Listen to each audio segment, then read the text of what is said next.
Bismillahirrahmanirrahim. Assalamu alaikum. Welcome to Beyond the Class. I am Zahir.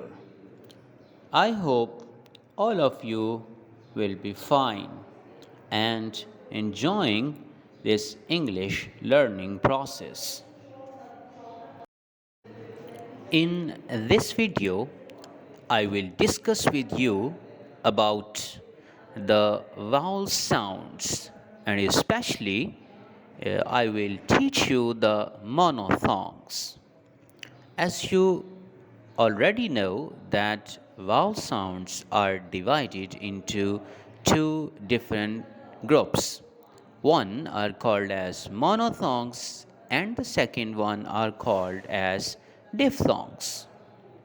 Here, a piece of IPA chart appears in front of you.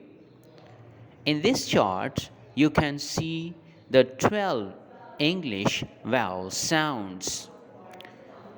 The vowel sounds, which you can see in a dark yellow color, these sounds are called as long vowel sounds, whereas the symbols, which are in light yellow color, these symbols are called short vowel sounds.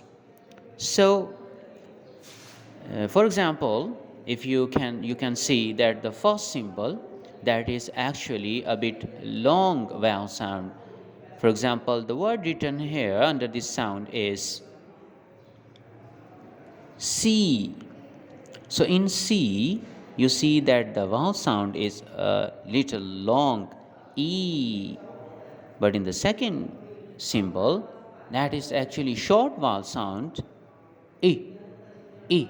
For example, in sit, you do not say seat, but you say sit. Similarly, you do not say pig, but the word is pig. A, a short sound. In this way, you can divide monophthongs into two sounds. We will further these sounds individually in the coming videos. Till then, Allah Hafiz.